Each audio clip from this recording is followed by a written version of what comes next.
Hey guys, I'm JJ. I'm Natalie. And I'm Emily. And welcome to another episode of Confessions of a Reluctant Caregiver. Hey, before we get started, Jay, why don't you remind folks about the sisterhood membership? I'm going to tell them today, Natalie. Oh, what? my gosh. Yes, it's me today. It's basically a sale every day, which we all love good sales. And the best part is it's free. I always say if it's free, it's for me. Oh, okay. Now here's the deal. We're partnering with our care partners to save everybody money. So what we want you to do is go to confessionsofareluctantcaregiver.com to sign up and then tell all your friends about it. They can join too. Hashtag caring is for sharing. Oh, and don't worry, we are not going to sell your information. We hate that too. So, okay, let's get started without further ado. All right, we are so excited to have our friend Laurette here with us. Well, Laurette Foggini, but I just call her Laurette. And so she has quite the confession. She'll be sharing the good, the bad, and of course, the ugly with respect to caregiving. I think we all can relate to that. So like all of us, Laurette has been a caregiver, but honestly, she's so much more. Most of us don't even identify as a caregiver. We're like, hey, I'm a sister, a daughter, a wife. And then we're like, wait, what's a caregiver? What? So Jay, why don't you tell us a little bit more about our awesome sister in care? Oh, so I love Laurette. I can go ahead and say that we met her at the Care Colloquium in Roanoke, Virginia. And from the first moment we met her, Natalie and I loved her. Laurette, you were like spunk in a little package. So her certifications and affiliations, they're impressive. She's worked in eldercare for the past 14 years, assisting hundreds of families throughout Northern California. She is a certified care manager, certified senior advisor, senior fitness specialist, but her journey is really what tells everything about Laurette. Since early 2022, I believe you've been traveling back and forth between California and New York. What? I know. To help your brother provide the best care for your 93-year-old mother. And I believe she plays a little Scrabble. We're going to have to hear about that. Mm-hmm. Your testimony to all of that for our audience. And I think they're going to be able to relate and be inspired by it. Is Laurette, you said that you've learned a lot more about caregiving during that personal experience than what those 14 years of caring for others held. Something cool about Laurette, you're also going to learn today. She is a crazy storyteller. She has written and published the song In Lola's Heart, which we love. This is a story that you're going to hear from a 6 3/4-year-old little girl named Lola. And now Laurette is working on her second children's book due out in 2023. There's a spoiler alert for this one. You're going to hear about it today. We'll warn you before the spoiler alert. So if you don't want to know about it, you can turn off your speakers. You can turn it down. Close the video. So Natalie, Emily, Laurette, we are ready to talk. Natalie, jump in. We're ready. Let's talk. All right, Laurette. Well, Laurette, why don't you, thank you so much for, coming in. Why don't you tell us a little bit about your story? So my story, when I was born, no. You were born and then skip to the good part. I was going to say the year and then I'm like, not so sexy. No, I got into elder care just by chance. 14 years, probably going on 15 years ago when my neighbor bought a franchise. And I'd been volunteering with seniors for several years when my son was young and loved it, loved just, bringing joy in a very simple way by being there. And then my neighbor approached me to work for her. And I didn't know it was even a profession that you could actually get paid to do this. So I said, heck yeah. And then I just stayed in that for a number of years. I was in client care. I was managing a team of people and growing a presence in the Bay Area. And the thing that I loved the most was connecting with the families. It's such, it's one of those things where you bring your personal experience to the table. And of course, at that point, my parents were elderly. My dad was towards the end of his life. So I could relate very much with sons and daughters and nieces and nephews who were going through a very similar journey. And,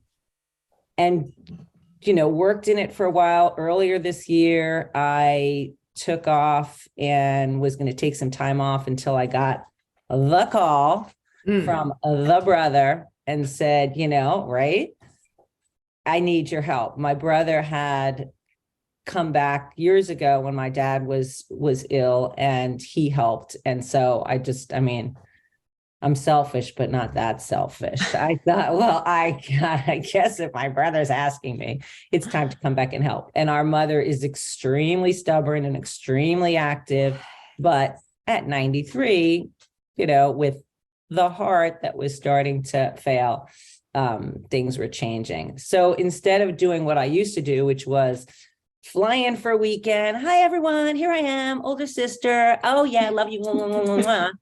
And let me skedaddle into the city so I could see my friends, and I'll spend a limited amount of time with you. I had to change that. And so I came in starting out for a week, and then a week turned into 2 weeks, and then a week turned into a one-way ticket. And so it's been about now 5 to 6 months. So it's been very interesting. I took over the finance and the administration even before I came back to New York, because that was something my brother wasn't comfortable with. Mm-hmm. But doing the caregiving part of it was really interesting. I'm not a natural caregiver. I remember the first night I kind of freaked out and said, OMG, what I get myself into. Mm-hmm. And you kind of, you do learn on the job, and it gets a little less scary, but, and it's got, you guys know, it's a wave of emotions, right? You're like, oh, yeah. What am I doing? I wasn't, even though it's a natural thing that you should be doing, should expect to do or hope to do, it's not. Because I think we're still, if we're fortunate enough to feel young and want to go and do this. So, yeah, it's been an interesting journey, as you gals know, especially. Yeah. Yes, very much a transition lifestyle. I call it my 3-month boot camp session. It is boot camp. You're right. It's like, wow. Okay. Am I doing this? Laurette, you're traveling back and forth, so I have to ask, we didn't say, are there any questions off limits, but do you have anyone that have you left a relationship behind, or are you? Yeah, like you said, yeah. Because Emily says she sneaks out for a date, and I'm always like, because you are young, and I'm sure you have friends and stuff. So, and then like how you said, I'm sure you have friends. I know you have friends. Like, oh, you ain't got any friends. It's fine. You sneak into the city and you're like, okay, I have some friends. I'm young. I would like to get out and not take care. And Emily has, she confesses, hey, I went out for a date at Panera first thing in the morning, and we're all like, wow, that's romantic. Yeah. You really was. Yeah. So it's I have a lovely boyfriend partner back in San Francisco. Yeah. And I remember when this first started, I was like a little, I didn't know what it was going to be, right? I didn't know whether it was going to be a week or 2 weeks or now going on 5 months. Wow. And so he's the kindest man I've ever known, big heart. And he was like, of course you have to do that. Right.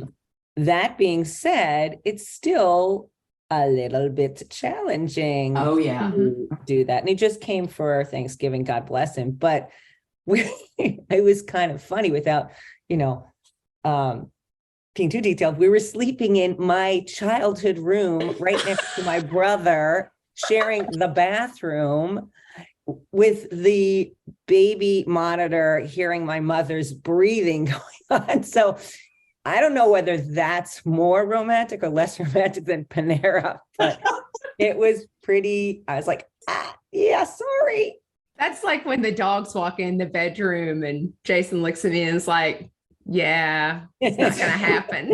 I mean, we're going to confess here, so we might tell a little bit more, but I'm going to tell you right now, I'm sure most men would say the baby monitor where we're listening for your mom, and your brother's right beside you. It's probably not going to be the most romantic atmosphere for connecting. No.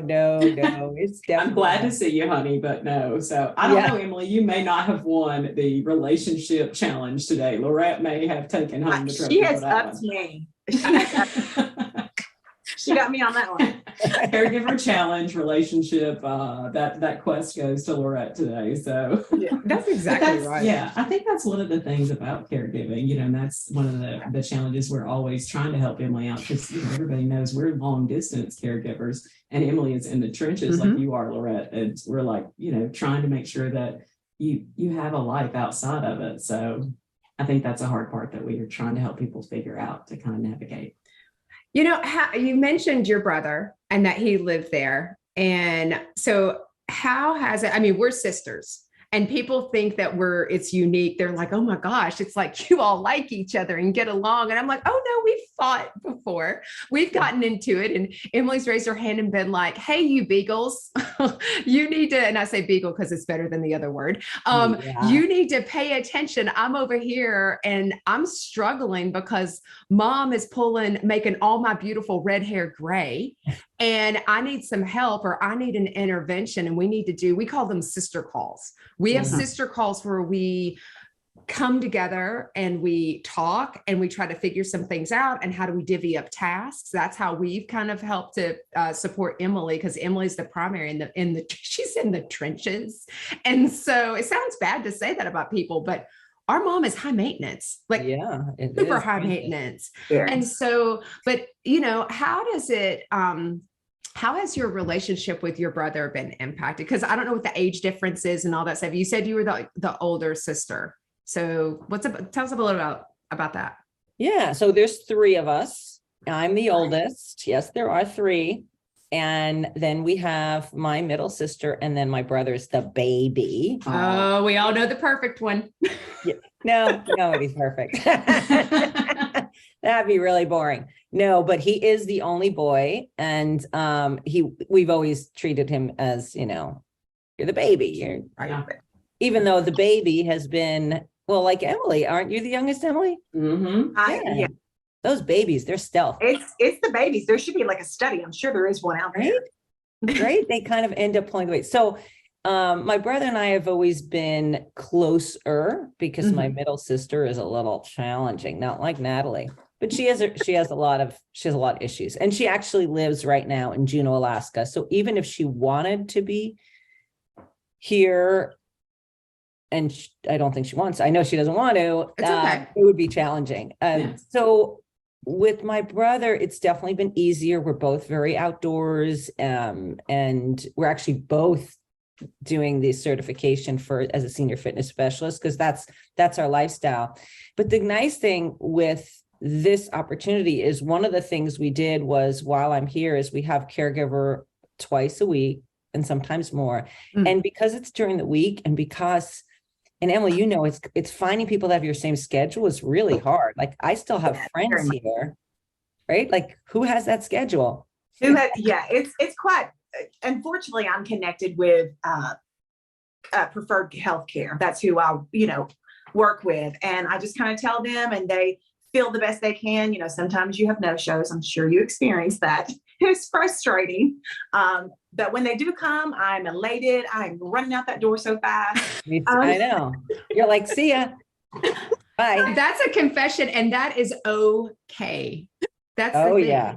It's okay to say I'm running out the door, because people will feel guilt about, like, oh, I feel guilty. Like, don't you feel guilty because you're literally running out the door? And you're like, no.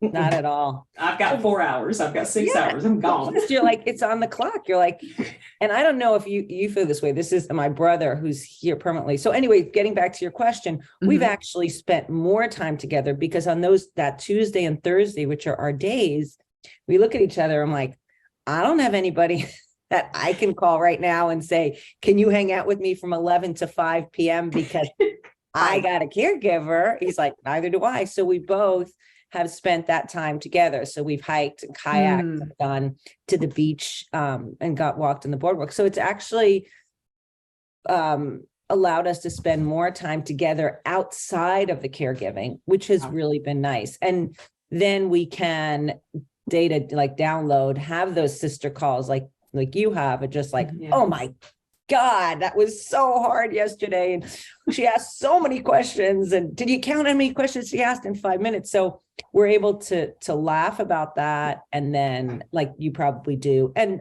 also, make some confessions. Like the other day, both of us confessed something that was kind of tough about our mother, and it was like, oh God, she drove me crazy. How many questions she asked? And he's like, she drove me crazy. I'm like, she drove you crazy. You're the caregiver hero. How does that happen? So it's been really nice. And I totally get it, like running out the door. Because the other thing, and Emily, I don't know if you feel this, is it's uncomfortable having someone else in your home as a caregiver with you there. You almost feel guilty. Like if you stay there, you feel guilty because you're like, well, I'm actually paying someone to do what I could do. And well, I will say I have zero guilt, zero, because it's just me. So when they come in, I've noticed if I don't leave pretty soon after, because I do like to do some stuff around the house a little bit before I leave. But if I don't leave, then she's calling for me. She's asking for me, show them this, show them that. And I'm like, no, get my shoes on, grab the purse, let's go. Doesn't matter. Yeah. Well, and I think it impacts everybody a little bit differently because for me, I would feel guilty initially.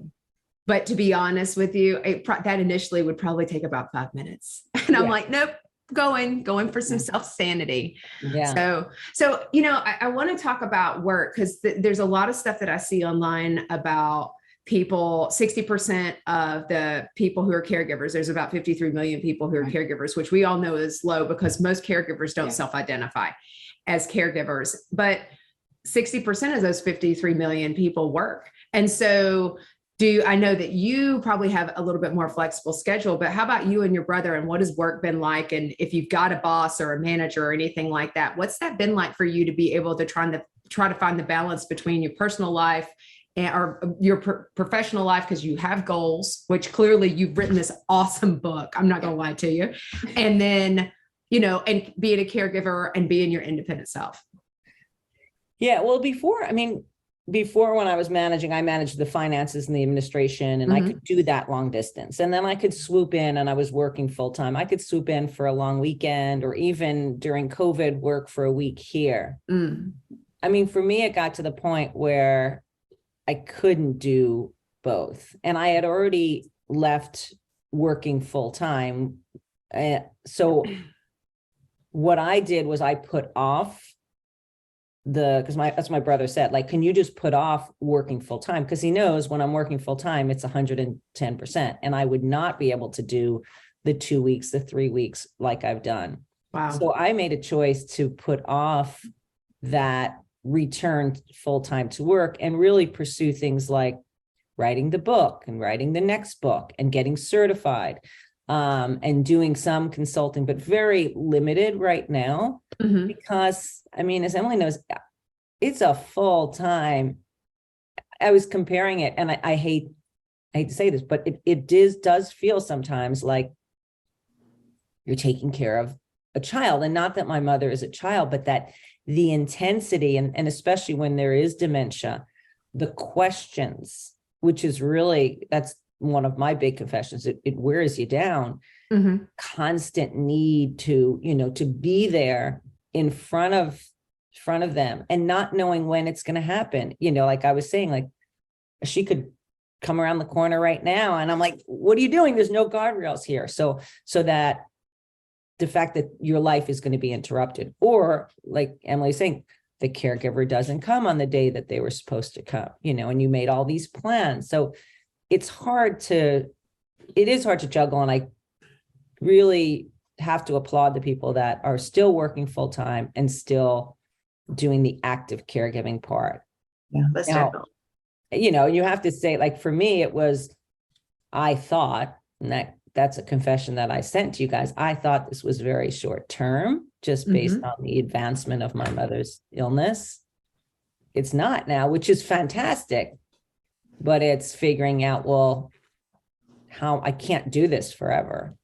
For a lot of reasons. Oh, yes. A lot melt to my mental health, but so yeah, it's been, I think the work thing, that's the hardest part, because I don't think companies are really, they're not equipped. I mean, you could work remotely, but you can't work when you're going to be interrupted every hour on the hour. It's just like, you can't really do 100% job. If you're taking care of a small child, you have to be there.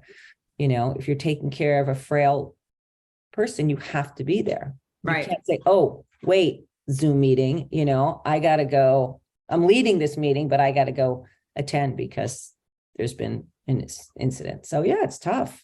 Yeah. I'll say this with Jason is different. So when Jason got cancer and we moved to New York City, I kept working, and I talk about this later in another episode, but excuse me, I only took off 3.5 weeks of PTO during the 7 months and that he had. And so I worked in between, which I would say is pros and cons, because it allowed for me to keep my sanity, some ounce of normalcy that I felt like I had control in a time that I had no control with his cancer, and we had no clue what was going to happen.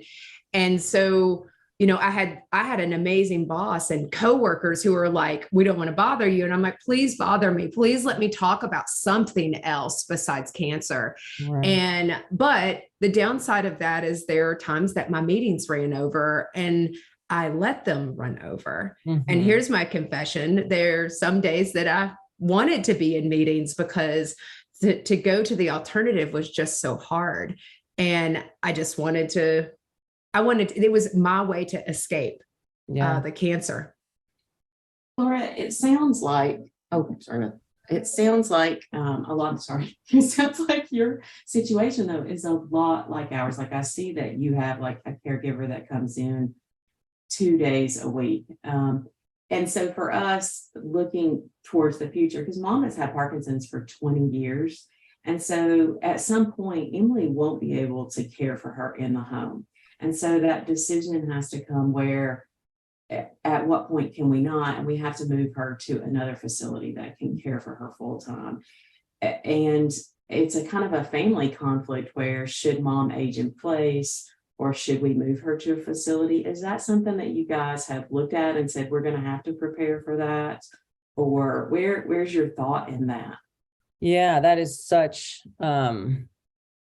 a big issue for so many people. And my brother did, since he has the brunt of it before I actually came home, and he has been the staunch, we keep her in the house and I can entertain her. I mean, that's why he's the caregiver hero, right? He really enjoys that time, and he's taken her every place on dates even, it's just, he's been amazing. But at a certain point, before I came home, he said, you know what, this is too much. The constant need, especially during COVID, the constant need to be there because she is so active, to entertain her was just too much. And I was shocked that he said it, but he said, I think it's time to look for a community so that they can provide that structure for her. They can provide those activities, and then I can swoop in. And I just looked at him and said, absolutely. I mean, you're the main person. It's kind of like saying when Emily says, pull the ripcord, it's like, as siblings, you got to say, that's right. And if you're at the limit, then it is time. The challenge was when he picked that time, she was already transitioning. And so her needs were going to be much different going into a community, we felt, but not yet at the level. She was kind of in that middle area. So my brother, and I kind of deferred to him a lot, the same way you probably do with Emily, because he's the one that was providing the hands-on care. So I kind of said, listen, you tell me when you're ready to make that move, then we will make it. If you feel that it's not time or it doesn't work anymore, then we'll pull back. So we kind of played with it, but ultimately decided it was it wasn't going to benefit her at that point. And she's, her needs are still not, she's still handling her ADLs with a lot of assistance. So the physical part isn't there yet, but it's going to be a conversation. I'm sure that's going to might come up again. If we're lucky. It might not, and it won't be needed, but we'll see.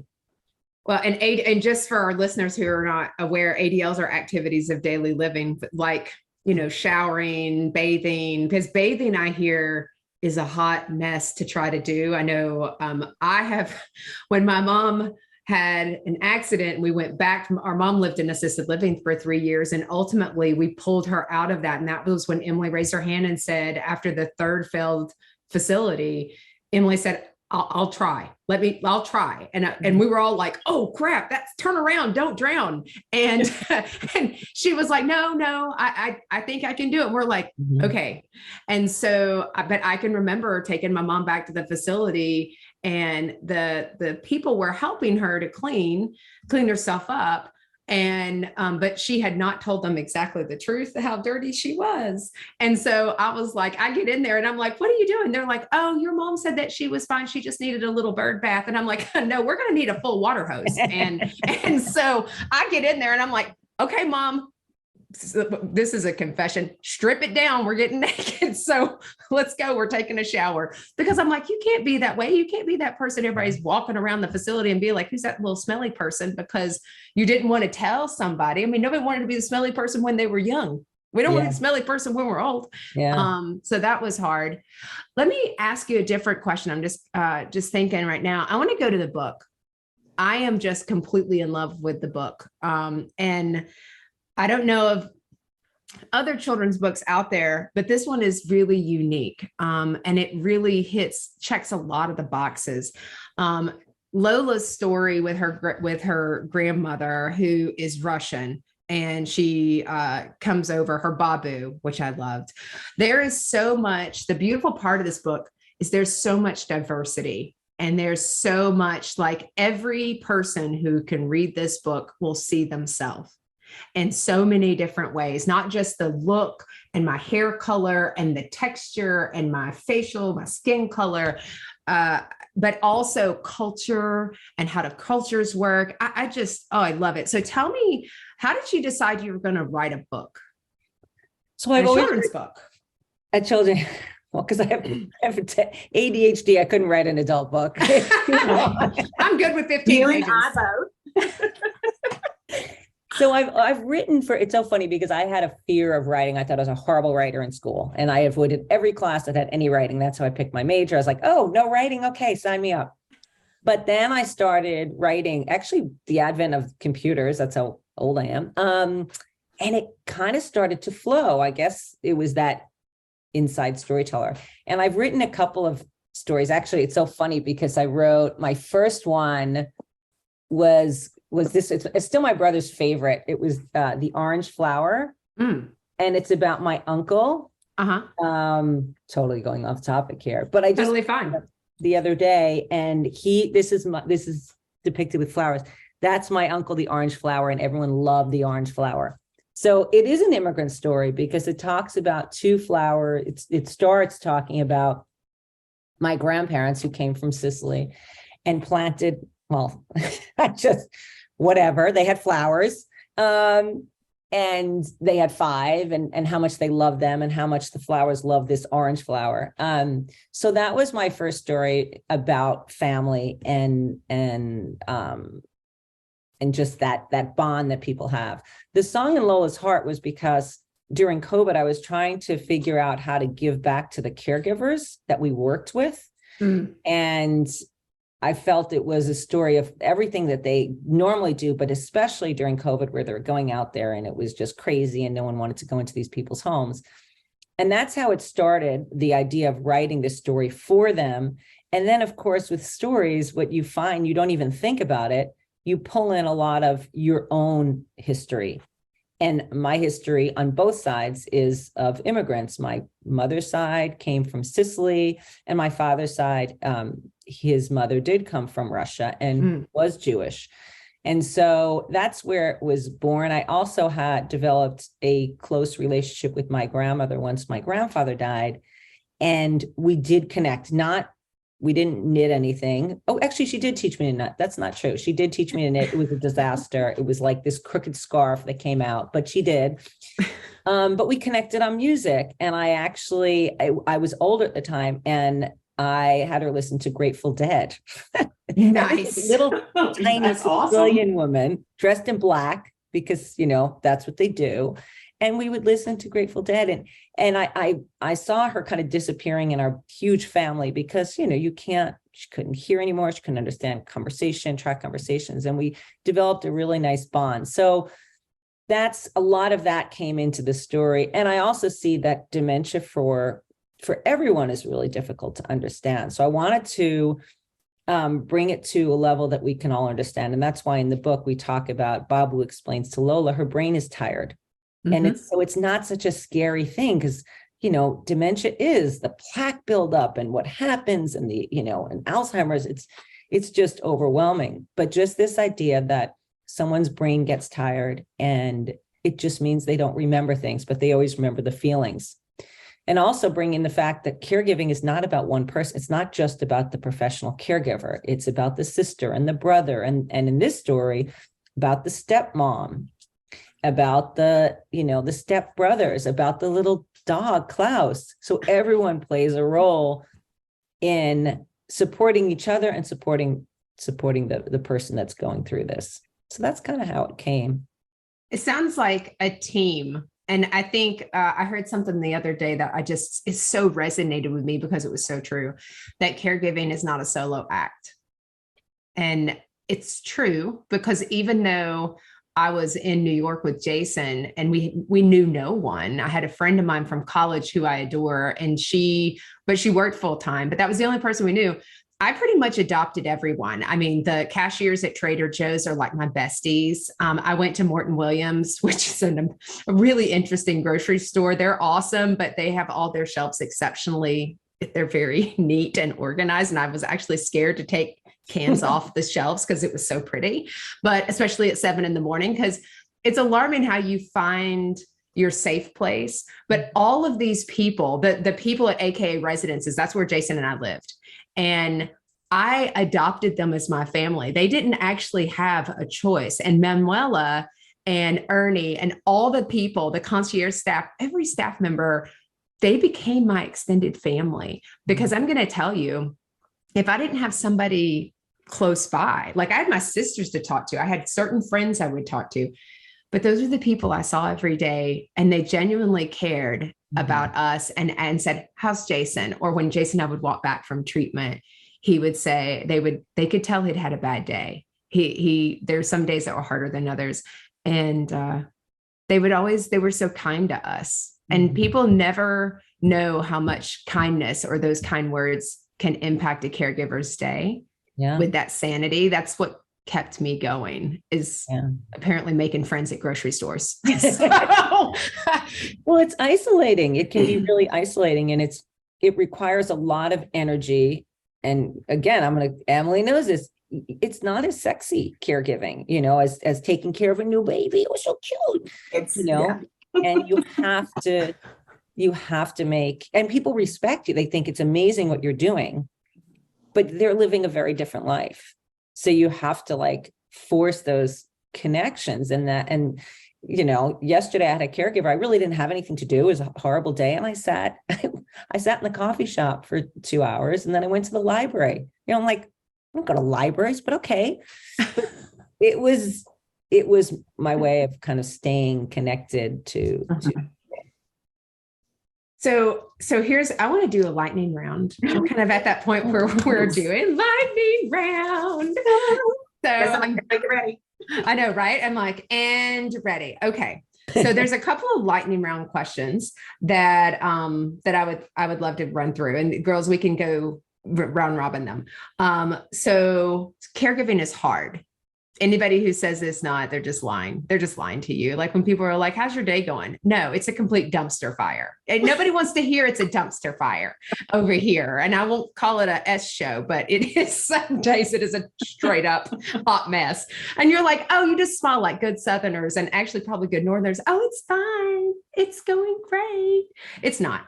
So what are one or two things that you wish you had known, especially now that you've moved to New York for a window of time? What are two things you wish you had known? Oh, wow. Okay. It's lightning question. So I'm going to do the first thing that comes to my mind. Yes. So one of the things that always drove me crazy in this house was that things didn't work. Nothing worked. We didn't have anything. Everything was cluttered, and I'm not a neat freak. So I learned as I stayed that this is now my space. Mm-hmm. I have to be comfortable with it. So if I'm going to be here for 1 or 2 weeks, I want knives that cut. I don't want, I want dishes that whatever. So I just went, and my brother, I was like, oh gosh, what is he going to say? Because I'm spending mom's money. And he turned around and said, for the most part, thank you so much for coming in and seeing things that I haven't seen and lived with and have driven me crazy for all this time. So I made my place, even though it's temporary, comfortable for me so that I can I'm not, oh God, I can't wait till I go back, but it's comfortable. It's not great, but it's comfortable. I like that. Who's next? Jay? I'm like, Jay? I'm ready. Okay, this is one of my favorites. So what is like the question, the event that says, oh my gosh, you cannot make this up? Like, the one thing where you would call us and say, y'all, if I don't laugh, I'm going to cry about this. Like, what's one of your favorites? My favorite thing? Yeah, well, what are those events where you're like, Mom? Okay, I'm going to tell you. Yeah, go ahead. I'll confess yesterday. 2 days ago. Yesterday I had the caregiver. So it's Christmas, right? So I'm thinking, well, first of all, I didn't think she'd make it till Christmas. That's one of the confessions. So I threw out all of her plastic janky stuff that she still thinks is up in the attic because I hated it. I know. That's a confession. Tell her, I swear I'm going to get. So then she says, okay, I want a Christmas tree. Now, my mother has always been extremely frugal, generous when it comes to money, but very frugal. And she doesn't remember what everything costs. So I said, well, this would be a good day. We don't have anything going on. We'll go and look for a Christmas tree, forgetting what my brother has told me for the last 10 years of how miserable it is going to buy a Christmas tree because she thinks they should cost $25. So right. We went to Home Depot and I said, am I going to get this Christmas tree or not get this Christmas tree? If she doesn't come in the car, maybe I can get it. So what I did was quick, I said, Mom, I have a coupon for the Christmas tree. Ooh.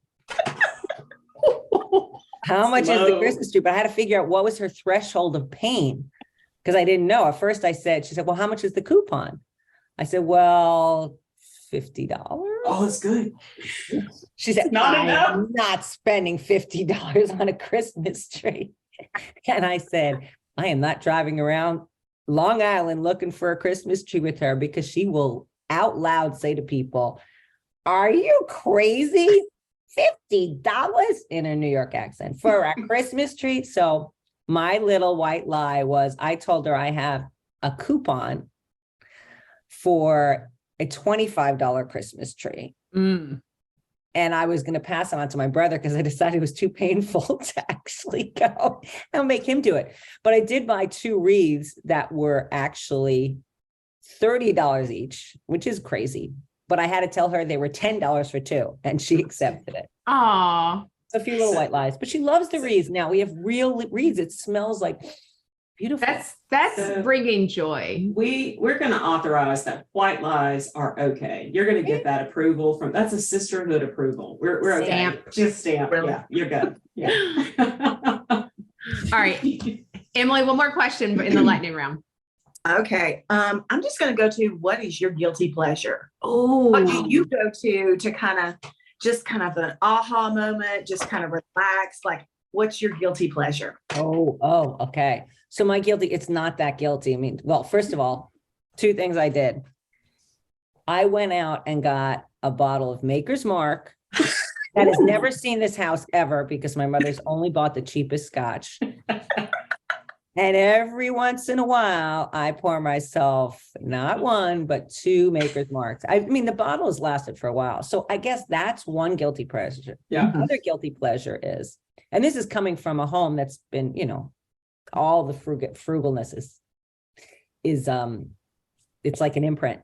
The other guilty pleasure is I will sneak out sometimes and go to get a coffee at the coffee shop. Oh, which she thinks is absolutely crazy why you would pay for a coffee when you have coffee here. Oh, I do it. Has she ever been to Starbucks? Has she ever been to any specialty coffee stores? No. no, I can already tell from the look on Laurette's face. It's like, no. Emily, Folgers. you Oh, don't you love those Folgers commercials from like when we were children because we're all old? You remember when they'd walk down and it's the sun is there from out of town. It's Christmas. Everybody, we're all gonna be like, and they're all the best part of waking up. So between Maker's Mark and Hello, I've got a new tag for them, helping caregivers make it through every day. Girl, I love that. Maker's Mark, you're going to be a sponsor and you don't even know it. And so, and Folgers, you're welcome, Folgers. I'll have to think of some great tag for them, but older people loving you every day. Okay, that's pretty awesome. That's pretty Laurette, awesome. You have been so We love much you. fun. We just, we're coming to New York just to play with you. Yeah. Yes. Okay. Yeah. So, Yeah. go ahead. But so we talked about Lola's Heart really briefly, and I know we can get that at Amazon. Okay. But I said spoiler alert. So we know who the superstar was in Lola's Heart.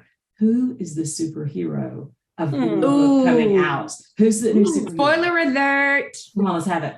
Spoiler alert, it's my brother. Yes. So when can we Andrew. expect the new one coming out? When are you thinking it's coming out, the new book? What's so funny now that it's actually the real story. And I wrote the real story and I read it to my brother, and I've never seen him cry, and he hugged me. It was really, really sweet. But I've decided to write it in rhyme so that it's easier for grandparents to reach their grandchildren. So I think the illustrator is pushing for the end of this month, but I'm like struggling a little bit with a couple of the verses. I'm like, so probably in January, I think is when. Wow. All right. Well, we know that we want you to tell us when it's out so we can put it on all of our social media. Everybody, we want you all to know Laurette is fantastic. Grab a copy of Lola's Heart on Amazon. It will be a fantastic gift for the holidays. We're going to put it on all of our social media. We want to thank everybody for joining us today. We know that everybody's super busy, so it means the world that everybody's here. And of course, don't forget to join the membership. You want to go to our website, join the membership. It is, Emily, what is it? If it's free, it's for me. I love that. You So, because you know what, with interest rates being through the roof and a touch high on inflation, every discount matters. And so definitely want you guys to be a part of the membership. And again, it's free. So here's the thing, whether you're a caregiver, have been a caregiver, or will be a caregiver, we want you guys to know that you're not alone. And you'll always be a part of the sisterhood of care, excuse me. So we love you guys. And so lastly, don't forget, we drop new episodes of Confessions every Tuesday. We're on the Whole Care Network, as well as all your other favorite places where you download. You can also watch the video, which is hilarious. You really get to see all of our facial expressions and a lot of movement. I'm pretty sure I have 10,000 steps on my Fitbit and I haven't moved. You can watch us on YouTube and our website. So guys, everybody, thank you so much. We'll see you next time. Thanks. Bye. Bye.